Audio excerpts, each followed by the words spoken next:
வணக்கம் நண்பர்களே, நம்ம தமிழ் வழி கற்போம் சேனலில் டிஎன்பிஎஸ்சி டெட் போன்ற காம்படிட்டிவ் எக்ஸாமுக்கான சிலபஸ் பார்த்துக்கிட்டு இருக்கோம். அதில் இங்கிலீஷ் கிராமர் பற்றி பார்த்துக்கிட்டு இருக்கோம். லாஸ்ட் வீடியோவில் பார்ட்ஸ் ஆஃப் ஸ்பீச் பற்றி பார்த்தோம். இந்த வீடியோவில் சென்டென்ஸ் பேட்டர்ன் பற்றி பார்க்க போகிறோம். சென்டென்ஸ் பேட்டர்ன் பற்றி டிஎன்பிஎஸ்சி அண்டு டெட்டில் 2-3 மார்க் வரைக்கும் சென்டென்ஸ் பேட்டர்ன்லேருந்து கேட்குறாங்க.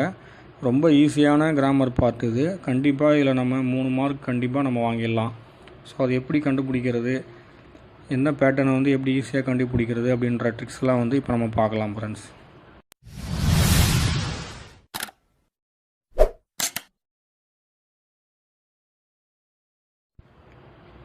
சென்டென்ஸ் பேட்டர்ன் அப்படின்னா அதில் என்னென்ன பேட்டர்ன் இருக்குது அப்படின்னு ஃபஸ்ட்டு பார்ப்போம். Subject, verb, object, complement and adverbial or adjunct. இந்த 5 கண்டென்ட் தான் ஃப்ரெண்ட்ஸ் சென்டென்ஸ் பேட்டர்னில். இந்த 5 கண்டென்ட்டையுமே நம்ம ஈஸியாக அண்டர்ஸ்டாண்ட் பண்ணிக்கிட்டோம் அப்படின்னா சென்டென்ஸ் பேட்டர்னில் அழகாக மார்க் வாங்கிடலாம். இது வேறு ஒன்றும் இல்லை, நம்ம ஏற்கனவே பார்த்த பார்ட்ஸ் ஆஃப் ஸ்பீச் பார்த்தோம் இல்லைங்களா, அதே தான் திரும்ப இதில் வரப்போது. கொஞ்சம் பேர்லாம் வேறு மாதிரி இருக்கும். அது என்ன ஏன் பேர் அப்படி வேறவா இருக்குது அப்படின்றத பற்றியும் பார்த்துடலாம். இப்போது ஒரு கண்டென்ட்டாக டீட்டெயிலாக பார்க்கலாம்.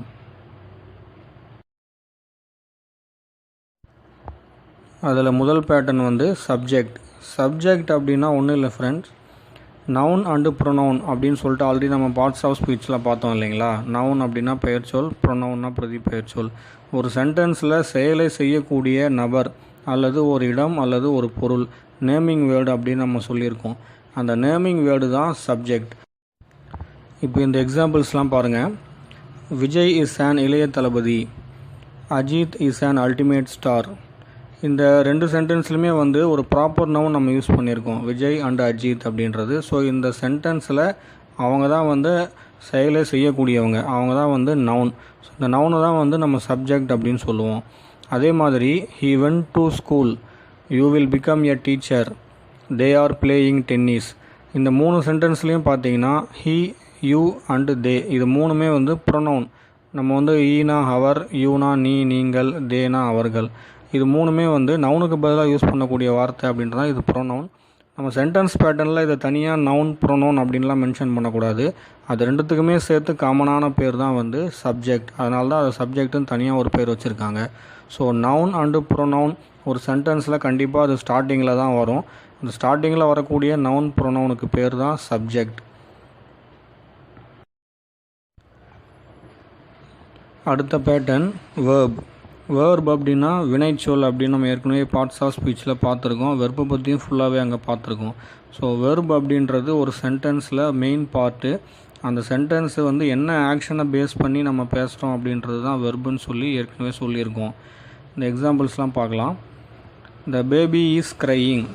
இந்த பேபி அப்படின்றது இங்கே சப்ஜெக்ட்டு. ஸோ அது என்ன பண்ணுது, இஸ் க்ரையிங் அப்படின்றது அழுது கொண்டு இருக்கிறது. இந்த இஸ் அப்படின்றது ஆக்ஸிலரி வெர்பு, க்ரையிங் அப்படின்றது மெயின் வெர்பு அப்படின்னு ஏற்கனவே நம்ம சொல்லியிருக்கோம். ஆனால் சென்டென்ஸ் பேட்டர்னை பொறுத்த வரைக்கும் அந்த மாதிரி ஆக்ஸிலரி வெர்பு மெயின் வெர்புன்னு தனியாக பிரிக்கக்கூடாது. எல்லாத்தையும் சேர்த்து தான் நம்ம வேர்ப் அப்படின்னு சொல்லிடணும். அதே மாதிரி வி லேர்ன் இங்கிலீஷ். இதில் லேர்ன் அப்படின்றது நாங்கள் இங்கிலீஷ் கற்றுக்கிட்டு இருக்கோம் அப்படின்னு சொல்கிறோம். அந்த லேர்ன் அப்படின்றது கற்றல், அது verb. I M A student. இந்த சென்டென்ஸில் பாருங்கள், இங்கே ஆம் அப்படின்றது ஒரு பி வெர்பு, இல்லைனா ஆக்ஸிலரி வெர்புன்னு நம்ம சொல்லலாம். இங்கே தனியாக யூஸ் பண்ணும்போது அது ஒரு பி வெர்பாக தான் நம்ம பார்க்கணும். பி வெர்ப் அப்படின்றது ஆம், இஸ், ஆர், வாஸ், வேர் அப்படின்னு ஆல்ரெடி நம்ம சொல்லியிருக்கோம். அந்த am, is, are, was, were use பண்ணி ஒரு மெயின் வெர்பாகவுமே நம்ம யூஸ் பண்ணி ஒரு சென்டென்ஸை நம்மளால் சொல்ல முடியும். எப்படின்னு கேட்டிங்கன்னா, நம்மளுடைய தன்மை அல்லது பொசிஷன், ஸ்டேட்டஸ் பற்றி நம்ம பேசும்போது, அதாவது நான் என்னவாக இருக்கேன் அப்படின்னு. இப்போ I M A student, I M A teacher, you R A bye, you R A girl, அந்த மாதிரி நம்ம சொல்லும்போது அங்கே வரும் பி வெர்ப் மட்டும் தான் யூஸ் பண்ணுவோம் இல்லைங்களா. அந்த மாதிரி பி வெர்புமே சென்டென்ஸ் பேட்டர்னில் வெர்பாக தான் கணக்கெடுத்துக்கணும். அதே மாதிரி வி ஹாவ் ஏ கார். இந்த ஹாவ் அப்படின்றது நாங்கள் கார் வைத்திருக்கிறோம் அப்படின்ற மீனிங்கில் வரும். ஹாவ்ன்றதுமே ஒரு மெயின் வெர்பாகவும் யூஸ் பண்ணுவோம், அதை மாடல் வெர்பாகவும் யூஸ் பண்ணி பர்ஃபெக்ட் டென்ஸ்லாம் யூஸ் பண்ணுவோம். ஸோ அது சென்டென்ஸுக்கு ஏற்ற மாதிரி பார்த்துக்கணும். இந்த ஹாவ் அப்படின்றது இந்த இடத்துல ஒரு main verb. My father will punish me. இங்கே ஃப்யூச்சர் டென்ஸ் யூஸ் பண்ணியிருக்கோம். இந்த வில் பனிஷ் அப்படின்னு போடும்போது வில்லுன்றதை தனியாலாம் சொல்லக்கூடாது, அந்த வில் பனிஷ் அப்படின்றத சேர்த்து தான் நம்ம வெர்ப் அப்படின்னு சொல்லணும். ஒரு சென்டென்ஸில் வெர்பு அப்படின்றது கண்டிப்பாக நவுனுக்கு பக்கத்தில், அதாவது இந்த சென்டென்ஸ் பேட்டர்னை பொறுத்த வரைக்கும் சப்ஜெக்ட்டுக்கு பக்கத்தில் கண்டிப்பாக வெர்பு வரும். ஏன்னா நம்ம என்ன யார் வந்து செயலை செய்கிறாங்கன்னு சொல்லுவோம், அந்த செயல் வந்து என்ன செயல்ன்றதையும் பக்கத்துலேயே சொல்லுவோம். ஸோ கண்டிப்பாக சப்ஜெக்ட்டுக்கு பக்கத்தில் தான் வெர்பு வந்து வரும். மூணாவது பேட்டர்ன் ஆப்ஜெக்ட். ஆப்ஜெக்ட் அப்படின்றது ஒரு சென்டென்ஸில் சப்ஜெக்டும் வெர்பும் சேர்ந்து எதை பற்றி அல்லது யாரை பற்றி அந்த சென்டென்ஸில் மென்ஷன் பண்ணுறாங்க அப்படின்றது தான் ஆப்ஜெக்ட். அந்த ஆப்ஜெக்டை எப்படி கண்டுபிடிக்கிறது அப்படின்னா ஒரு சிம்பிள் தான். ஒரு சப்ஜெக்டை நோக்கி அந்த சென்டென்ஸில் எதை அல்லது யாரை அப்படின்ற கேள்வியை நீங்கள் சப்ஜெக்டை நோக்கி கேட்டிங்கன்னா அதுக்கு எது ஆன்சராக வருதோ அதுதான் ஆப்ஜெக்ட். இப்போ எக்ஸாம்பிள்ஸ் பார்த்தீங்கன்னா உங்களுக்கு ஈஸியாக புரியும். She missed her purse. இதில் என்ன சொல்கிறோம், அவள் வந்து அவளுடைய பர்ஸை மிஸ் பண்ணிட்டா அப்படின்னு சொல்கிறோம்.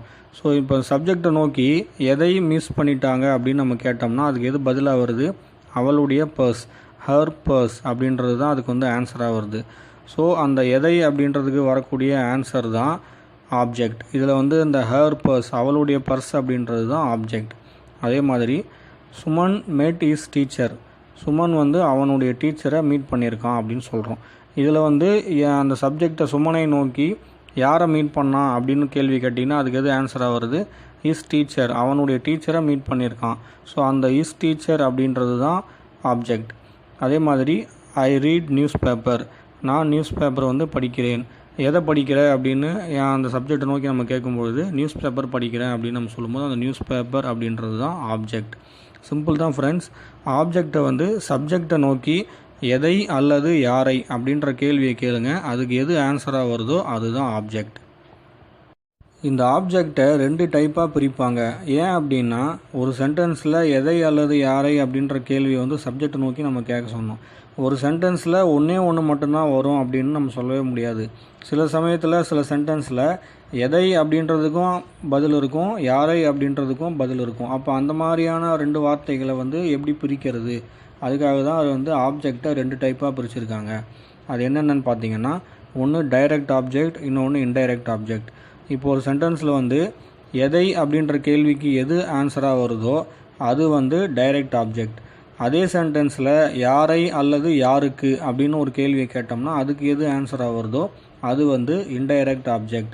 இதை சிம்பிளாக எப்படி ஞாபகம் வச்சுக்கலான்னு கேட்டிங்கன்னா ஒரு திங்ஸ், ஒரு பொருளை பற்றி மென்ஷன் பண்ணாங்க அப்படின்னா அது டைரக்ட் ஆப்ஜெக்ட். ஒரு நபரை பற்றி மென்ஷன் பண்ணாங்க அப்படின்னா அது இன்டைரக்ட் ஆப்ஜெக்ட். இப்போ எக்ஸாம்பிள்ஸ்லாம் பார்த்தீங்கன்னா நான் சொன்னது உங்களுக்கு ஈஸியாக புரியும். இப்போது டைரக்ட் அண்ட் இன்டைரக்ட் ஆப்ஜெக்ட்டுக்கான எக்ஸாம்பிள்ஸ்லாம் பார்க்கலாம், ஈஸியாக புரியும் பாருங்கள். My mother gifted me A watch. இதில் வந்து என்னுடைய அம்மா எனக்கு ஒரு வாட்ச் வந்து கிஃப்ட் பண்ணாங்க அப்படின்னு சொல்கிறேன். இப்போ நான் வந்து எதை கிஃப்ட் பண்ணாங்க அப்படின்னு கேட்டால் அதுக்கு என்ன ஆன்சராக வருது, வாட்சை கிஃப்ட் பண்ணாங்க, அதுவும் ஆப்ஜெக்ட் தான். யாரைன்னு ஒரு கேள்வியை கேட்க சொன்னேன். யாரை இந்த இடத்துல வந்து யாருக்கு அப்படின்னு கேட்கணும். யாரை அல்லது யாருக்குன்னு கேட்கும்போது எனக்கு கிஃப்ட் பண்ணாங்க அப்படின்றதும் ஆப்ஜெக்ட் தான். அப்போ இந்த ரெண்டுமே சேர்த்து ஒன்றா ஆப்ஜெக்ட்டுன்னு போடலாமான்னா போடக்கூடாது. அதை எப்படி பிரிக்கணும் அப்படின்னா எதைன்ற கேள்விக்கு வரக்கூடியதை வந்து டைரக்ட் ஆப்ஜெக்ட்னும், யாரை அல்லது யாருக்கு அப்படின்ற கேள்விக்கு வரக்கூடிய ஆன்சரை வந்து இன்டைரக்ட் ஆப்ஜெக்ட்னும் போடணும். இப்போ இங்கே எதைன்னா வாட்சுக்கு தான் வந்து நம்ம டைரக்ட் ஆப்ஜெக்ட் போடணும். எனக்கு ப்ரெசென்ட் பண்ணாங்க அப்படின்னு சொல்லும்போது அது வந்து இன்டைரக்ட் ஆப்ஜெக்ட். இதை தான் வந்து நம்ம ஈஸியாக நான் ஞாபகம் வச்சுக்க சொன்னேன். திங்ஸ் மென்ஷன் பண்ணும்போது அது டைரக்ட் ஆப்ஜெக்ட்டு, பர்சனை பற்றி மென்ஷன் பண்ணும்போது அது இன்டைரக்ட் ஆப்ஜெக்டாக நம்ம ஞாபகம் வச்சுக்கோங்க. இது நான் ஏன் அப்படின்றது கீழே எக்ஸாம்பிள்ஸ்லாம் பார்க்கும்போது உங்களுக்கு புரியும். அடுத்த எக்ஸாம்பிள் பாருங்கள். I teach you grammar. நான் வந்து உங்களுக்கு கிராமர் சொல்லி கொடுத்துட்ருக்கேன். அதாவது இதில் எதை சொல்லி கொடுக்குறேன் அப்படின்னா அப்போ கிராமர் அப்படின்றது அது வந்து டைரக்ட் ஆப்ஜெக்ட். யாருக்கு சொல்லி கொடுக்குறேன், உங்களுக்கு. அப்போ உங்களுக்குன்றது இன்டைரக்ட் ஆப்ஜெக்ட். ரெண்டுமே ஆப்ஜெக்ட் தான். அதே மாதிரி my grandfather told me a story. என்னுடைய கிராண்ட் ஃபாதர் வந்து எனக்கு ஒரு ஸ்டோரி சொன்னாங்க. எதை சொன்னாங்க அப்படின்றதுக்கு ஸ்டோரி அப்படின்ற ஆன்சர் வந்து டைரக்ட் ஆப்ஜெக்ட். யாருக்கு சொன்னாங்க அப்படின்றது இன்டைரக்ட் ஆப்ஜெக்ட். ஸோ மீன்றது ஐஓ, இது டிஓ. இந்த 2 எக்ஸாம்பிள்ஸும் பாருங்கள் கொஞ்சம் டிஃப்ரெண்ட்டாக இருக்கும். அதுக்காக தான் நான் ஒரு சின்ன கான்செப்ட் சொல்லி கொடுத்தேன். அது இங்கே யூஸ் ஆகும் உங்களுக்கு. You pass the question paper to him. இதில் வந்து இந்த கொஷின் பேப்பரை அவனுக்கு பாஸ் பண்ணு அப்படின்னு சொல்கிறோம். இதில் வந்து எதை பாஸ் பண்ணு அப்படின்னு சொல்லும்போது கொஷின் பேப்பர் அப்படின்றது ஆன்சராக வருது. அது வந்து டைரக்ட் ஆப்ஜெக்ட். யாருக்கு அப்படின்றது அவனுக்கு அப்படின்றது இன்டைரக்ட் ஆப்ஜெக்ட். ஆனால் இந்த சென்டென்ஸில் கொஞ்சம் டிஃப்ரெண்ட்டாக இருக்கும். டைரக்ட் ஆப்ஜெக்ட் ஃபஸ்ட்டு வந்திருக்கு, இன்டைரக்ட் ஆப்ஜெக்ட் செகண்ட் வந்திருக்கு. அந்த மாதிரி வரும்போது நான் அதுக்காக தான் அந்த டிப்பை வந்து உங்களை ஃபாலோ பண்ண சொன்னேன். எதை அப்படின்ற கேள்விக்கு வரக்கூடியதை வந்து டிஓ திங்ஸாக போட்டுக்குங்க. பர்சனை மென்ஷன் பண்ணுற இடத்துல வந்து ஐஓ போட்டுக்கோங்க. இந்த மாதிரி மாற்றி சொல்லும்போது நம்ம வந்து கன்ஃபியூஸ் ஆகாமல் கரெக்டாக போடணும் ஃப்ரெண்ட்ஸ். அடுத்த எக்ஸாம்பிளும் அதே மாதிரி தான் இருக்கும். he threw the ball to me. அவன் வந்து அந்த பாலை என்கிட்ட தூக்கி போட்டான் அப்படின்னு சொல்கிறோம். எதை தூக்கி போட்டான் அப்படின்னு சொல்லும்போது அதுக்கு ஆன்சராக வரக்கூடியது த பால். அது வந்து திங்ஸ். எதை அப்படின்றதுக்கு ஆன்சர் வந்து திங்ஸ் வருது. ஸோ அது வந்து பால் வந்து டைரக்ட் ஆப்ஜெக்ட். யாருக்கு தூக்கி போட்டான் அப்படின்னும் போது எனக்கு, அது வந்து கடைசியாக கொடுத்துருக்காங்க பாருங்கள். ஸோ அது வந்து இன்டைரக்ட் ஆப்ஜெக்ட். இந்த மாதிரி இடம் மாற்றியும் சில சமயம் நம்மளை கன்ஃபியூஸ் பண்ணுறதுக்காக கொடுப்பாங்க. நீங்கள் சிம்பிளாக ஞாபகம் வச்சுக்கிங்க. திங்ஸ் வந்ததுன்னா அது டைரக்ட் ஆப்ஜெக்ட், பர்சனை மென்ஷன் பண்ணி வந்ததுன்னா அது இன்டைரக்ட் ஆப்ஜெக்ட். அவ்வளோதான் ஃப்ரெண்ட்ஸ். அடுத்த பேட்டர்ன் காம்ப்ளிமெண்ட். காம்ப்ளிமெண்ட் அப்படின்ற பேட்டர்னை வந்து 2-3 விஷயங்களை பேஸ் பண்ணி நம்ம கண்டுபிடிக்கலாம். என்னன்னு பார்த்தீங்கன்னா, முதல்ல வந்து ஒரு சென்டென்ஸை கம்ப்ளீட் பண்ணுறதுக்கு என்ன வேர்டு வந்து யூஸ் ஆகுதோ அந்த வேர்டு காம்ப்ளிமெண்ட். ரெண்டாவது, நம்மளுடைய தன்மை அல்லது பண்பு இல்லைனா தொழில், இதை 3த்தை பற்றி மென்ஷன் பண்ணுற மாதிரியான வேர்டு எதனா வந்ததுன்னா அது எல்லாமே காம்ப்ளிமெண்ட் தான். இந்த 2 விஷயங்களை பேஸ் பண்ணி தான் நம்ம வந்து காம்ப்ளிமெண்ட்டை ஒரு சென்டென்ஸில் கண்டுபிடிக்க முடியும். இப்போ எக்ஸாம்பிள்ஸ்லாம் பாருங்கள். My son is a teacher. இப்போ இந்த சென்டென்ஸில் வந்து நான் சொன்ன 2 விஷயங்களுமே இங்கே அடங்குது. டீச்சர் அப்படின்றது அவருடைய தொழில் அல்லது அந்த ஆக்குபேஷன் சம்மந்தமானது. அதை பேஸ் பண்ணியும் நம்ம வந்து அதை காம்ப்ளிமெண்ட் அப்படின்னு முடிவு பண்ணலாம். இல்லை அப்படின்னா இப்போ இந்த சென்டென்ஸை வந்து மை சன் இஸ் அதோட நிறுத்துங்க. அதோடு நிறுத்தினோம்னா என்னுடைய மகன் ஒரு அப்படின்னு முடிக்கிறோம். அது வந்து அந்த சென்டென்ஸ் கம்ப்ளீட் ஆகுதா அப்படின்னா கிடையாது. அதுக்கப்புறம் ஏதோ ஒன்று சொன்னால் தான் அந்த சென்டென்ஸே வந்து ஃபுல்ஃபில் ஆகும். அப்போ அந்த ஏ teacher, A doctor, A student, ஏதோ ஒன்று அவங்கள பற்றின விஷயத்தை ஏதோ ஒன்று அங்கே போட்டோம்னா தான் அந்த சென்டென்ஸே வந்து கம்ப்ளீட் ஆகுது. அப்போ அந்த ஏ டீச்சர் அப்படின்ற வேர்டு அங்கே போடும்போது தான் அது கம்ப்ளீட் ஆகுது. ஸோ இந்த மாதிரி கம்ப்ளீட் பண்ணுறதுக்கு யூஸ் பண்ணக்கூடிய அந்த வேர்டையும் வந்து காம்ப்ளிமெண்ட் அப்படின்னு சொல்லுவோம். இப்போ அடுத்ததையும் பாருங்கள். I M A student. இங்கேயும் அதே தான். ஐ எம் அப்படின்னா அதுக்கப்புறம் வந்து நம்ம சென்டென்ஸ் கம்ப்ளீட் ஆகலை. ஸோ அது பக்கத்தில் ஏதோ ஒன்று I M A doctor, I M A teacher, I M A student, இது மாதிரி ஏதாவது ஒன்று போடும்போது அதுக்கு சென்டென்ஸே வந்து கம்ப்ளீட் ஆகுது. ரெண்டாவது, அவனுடைய தன்மை ஸ்டூடெண்ட்டாக இருக்கான் அப்படின்னு சொல்லும்போது அது வந்து பூர்த்தி ஆகுது. ஸோ இது வந்து காம்ப்ளிமெண்ட் இப்படி கண்டுபிடிக்கணும்.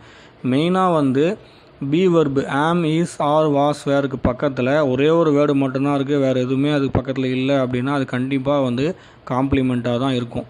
ஏன்னா பி வெர்புக்கு அப்புறம் ஏதாவது நம்ம போட்டோம்னா தான் அந்த சென்டென்ஸே வந்து கம்ப்ளீட் ஆகும். ஸோ அந்த கம்ப்ளீட் ஆகிறதுக்கு எது நமக்கு யூஸ் ஆகுதோ அதுதான் வந்து காம்ப்ளிமெண்ட். இந்த எக்ஸாம்பிள்ஸ்லாம் கொஞ்சம் பாருங்கள், வித்தியாசமாக இருக்கும். My dream will come true. இதுவும் நான் சொன்ன அதே தான். இந்த எக்ஸாம்பிளில் வந்து மை ட்ரீம் வில் கம், என்னுடைய கனவு வந்து வரும் அப்படின்னு ஒரு சென்டென்ஸ் கம்ப்ளீட் ஆகாமல் அந்த ட்ரூ அப்படின்ற வார்த்தையை உண்மையாக நடக்கும் அப்படின்ற மாதிரி அந்த தன்மையையோ இல்லை அந்த சென்டென்ஸ் கம்ப்ளீட் ஆகிற வேர்டை போடும்போது தான் அது வந்து ஃபுல்ஃபில் ஆகுது. ஸோ இதுவும் வந்து காம்ப்ளிமெண்ட். ட்ரூன்ற வேர்டு தான் காம்ப்ளிமெண்ட். இந்த எக்ஸாம்பிள் வந்து the students selected him A leader. இந்த பேட்டர்னில் கொஷின் வந்து உங்களுக்கு டிஎன்பிஎஸ்சிலையும் சரி டெட்லேயும் சரி நிறைய இந்த கொஷின் பேட்டர்னில் நான் நிறைய கொஷின்ஸ் பார்த்துருக்கேன், நிறைய கேட்குறாங்க. இது நல்லா வாட்ச் பண்ணுங்கள். The students selected him A leader. அந்த ஸ்டூடெண்ட்ஸ் வந்து அவனை லீடராக தேர்ந்தெடுத்திருக்காங்க அப்படின்னு சொல்கிறோம். இந்த சென்டென்ஸில் த ஸ்டூடெண்ட்ஸ் அப்படின்றது சப்ஜெக்ட்டு, செலக்ட் பண்ணாங்க அப்படின்றது வெர்பு. யாரை செலக்ட் பண்ணாங்க அப்படின்றது நம்ம எதை அல்லது யாரைன்னு கேள்வி கேட்க சொல்லியிருக்கோம். யாரை செலக்ட் பண்ணாங்க அப்படின்றதுக்கு இங்கே இம் வருது. ஸோ அது வந்து ஆப்ஜெக்ட்டு. எதை செலக்ட் பண்ணாங்க அப்படின்னு நம்ம கேட்க மாட்டோம். எதை செலக்ட் பண்ணாங்க அப்படின்னா அந்த லீடர்ன்றதுக்கு ஆன்சராக வராது. என்னவாக செலக்ட் பண்ணாங்க அப்படின்ற கேள்வியை நம்ம கேட்கும்போது சப்ஜெக்டை நோக்கி அதுக்கு எது ஆன்சராக வருதோ அதுதான் காம்ப்ளிமெண்ட். இதை நீங்களாம் ஞாபகம் வச்சுக்கோங்க. ஆப்ஜெக்ட் வரக்கூடிய இடத்துல என்னவாக அப்படின்ற ஒரு கேள்வியை நீங்கள் சப்ஜெக்டை நோக்கி கேட்டிங்கன்னா அதுதான் வந்து காம்ப்ளிமெண்ட். ஸோ என்னவா தேர்ந்தெடுத்தாங்க அப்படின்றதுக்கு இது லீடராக தேர்ந்தெடுத்திருக்காங்க, இல்லை பிரைம் மினிஸ்டராக தேர்ந்தெடுத்திருக்காங்க, பிரசிடெண்ட்டாக தேர்ந்தெடுத்திருக்காங்க, இந்த மாதிரி ஏதோ ஒன்று வரும்போது அதுதான் வந்து காம்ப்ளிமெண்ட். அடுத்த pattern, last pattern, adverbial or adjunct எப்படி வேணாலும் சொல்லலாம். அதாவது இது வந்து ஷார்ட்டாக ஏ அப்படின்னு சொல்லிட்டு நம்ம சென்டென்ஸ் பேட்டர்னில் போடுவோம். இந்த அட்வர்பியல் அப்படின்றது நம்ம பார்ட்ஸ் ஆஃப் ஸ்பீச்சில் அட்ஜெக்டிவ் அண்ட் அட்வர்ப் அப்படின்னு 2 விஷயத்தை பார்த்துருக்கோம். அட்ஜெக்டிவ் அப்படின்றது நவுனை பற்றின எக்ஸ்ட்ரா இன்ஃபர்மேஷனை கொடுக்கக்கூடியது. அட்வர்ப் அப்படின்றது வெர்பை பற்றின எக்ஸ்ட்ரா இன்ஃபர்மேஷனை கொடுக்கக்கூடியது அப்படின்னு ஏற்கனவே பார்த்துருக்கோம். அந்த ரெண்டுத்தையும் சேர்த்து தான் இதில் அட்வர்பியல் அப்படின்னு ஒரு வேர்டு யூஸ் பண்ணுறாங்க. அதே மாதிரி ஒரு சென்டென்ஸில் நேரத்தை குறிப்பிடக்கூடியது, இடத்தை குறிப்பிடக்கூடியது, இந்த மாதிரி என்னென்ன வார்த்தைகள்லாம் யூஸ் பண்ணுறாங்களோ அது எல்லாமும் சேர்ந்து தான் அட்வர்பியல். எக்ஸாம்பிள்ஸ் பாருங்கள். ஐ பாட் ஃப்ரூட்ஸ் எஸ்டர்டே. நான் வந்து ஃப்ரூட்ஸை வந்து வாங்கினேன், நேற்று வாங்கியிருக்கேன் அப்படின்னு சொல்கிறாங்க. ஸோ அந்த நேற்று அப்படின்றது அந்த காலத்தை குறிப்பிடக்கூடியது, அதுதான் வந்து இந்த இடத்துல அட்வர்பியல். இதே மாதிரி தான் நேரத்தை குறிப்பிடக்கூடியது, இடத்தை குறிப்பிடக்கூடியது, இது எல்லாமே வந்து அட்வர்பியலில் வரும். இட் வில் ரெயின் சூன். மழை வந்து சீக்கிரமாக வரும் அப்படின்னு சொல்கிறாங்க. அந்த சூன் அப்படின்றது விரைவாக, அதுவும் வந்து ஒரு காலத்தை குறிப்பிடக்கூடியது, அதுவும் வந்து urgent. We are sitting in our classroom. நாங்கள் வந்து எங்களுடைய கிளாஸ் ரூமில் உட்காந்துக்கிட்டு இருக்கோம். அந்த எங்கே அப்படின்ற கேள்விக்கு வந்து இன் அவர் கிளாஸ் ரூம், அந்த இடத்த குறிப்பிடக்கூடியது. ஸோ அதனால் வந்து அதுவும் வந்து adverbial. I watched this movie last week. நான் லாஸ்ட் வீக்கே அந்த படத்தை பார்த்துட்டேன் அப்படின்றாங்க. ஸோ அந்த காலத்தை குறிப்பிடக்கூடியது லாஸ்ட் வீக் அப்படின்றது adverbial. Everyday my father gives money. இந்த அட்வர்பியலை பொறுத்த வரைக்கும் ஒரு விஷயம் கவனிக்கணும். ஒரு சென்டென்ஸில் அந்த அட்வர்பியலை நம்ம எங்கே வேணாலும் யூஸ் பண்ணலாம். ஸ்டார்டிங்லேயும் யூஸ் பண்ணலாம், மிடில்லையும் யூஸ் பண்ணலாம், கம்ப்ளீட் பண்ணும்போதும் யூஸ் பண்ணலாம். ஸோ எங்கே வேணாலும் அந்த அட்வர்பியலை யூஸ் பண்ணலாம், மீனிங் மாறாது. ஸோ எங்கே வந்தாலுமே நம்ம வந்து அதை போட்டுடணும். எவ்ரிடே அப்படின்றது எப்பொழுதும் அந்த காலத்தை குறிப்பிடக்கூடியது, அதனால் அது முதல்லையே வந்துடுது. ஸோ அது ஃபஸ்ட்டே வந்து நம்ம ஏ அப்படின்னு போட்டுடுறோம். மை ஃபாதர் கிவ்ஸ் மணி, அது வந்து SVO pattern. This year you will get the cub. இந்த வருஷம் கண்டிப்பாக நீ கப்பை வந்து வின் பண்ணிடுவே அப்படின்னு சொல்கிறாங்க. ஸோ திஸ் இயர் அப்படின்றதும் காலத்தை குறிப்பிடக்கூடியது, அதனால் வந்து முதல்லையே வந்துடுது, ஏ முதல்லே போட்டுடுறோம். அவ்வளோதான் ஃப்ரெண்ட்ஸ். இது வந்து அட்வர்பியல் அப்படின்றது ரொம்ப ஈஸி. அட்ஜெக்டிவ், அட்வர்ப் எங்கெங்கெல்லாம் வருதோ அது எல்லாமே அட்வர்பியல் வந்துடும். அதே மாதிரி இடம், காலம், இது ரெண்டுத்தையும் குறிப்பிடக்கூடியது எங்கெங்கெல்லாம் வருதோ அது எல்லாமே அட்வர்பியல். அவ்வளோதான் ஃப்ரெண்ட்ஸ். இந்த 5 பார்ட்டுமே நீங்கள் ஈஸியாக ஞாபகம் வச்சுக்கிட்டிங்கன்னா சென்டென்ஸ் பேட்டர்ன் உங்களுக்கு ஒரு விஷயமே இல்லை. கண்டிப்பாக உங்களால் வந்து 3 மார்க் ஈஸியாக வாங்கிட முடியும். நம்ம சேனலில் அடுத்த வீடியோ வந்து இந்த சென்டென்ஸ் பேட்டர்னை பேஸ் பண்ணி கொஷினில் வந்து எப்படி கேட்டிருக்காங்க, டிஎன்பிஎஸ்சி அண்ட் டெட்டில் வந்து எப்படி கொஷின்ஸ் கேட்டிருக்காங்க அப்படின்றத பற்றி போட போகிறேன். ஸோ அந்த கொஷின் பேப்பரை அப்படியே உங்களுக்கு வந்து ரிவைஸ் பண்ணுற மாதிரி இருக்கும். அதை நீங்கள் பார்த்தாலே எக்ஸாமில் வந்து கொஷின் எப்படி கேட்குறாங்க, அது எப்படி நம்மளால் இப்போ இந்த பேட்டர்னை ஃபாலோ பண்ணி எப்படி ஆன்சர் பண்ண முடியும் அப்படின்றத நம்ம ஈஸியாக பார்க்கலாம் ஃப்ரெண்ட்ஸ். ஸோ சப்ஸ்கிரைப் பண்ணாதவங்க தயவு செஞ்சு சப்ஸ்கிரைப் பண்ணுங்கள். அடுத்தடுத்த வீடியோக்கள் உங்களுக்காக காத்துக்கிட்டே இருக்குது. Thank you friends.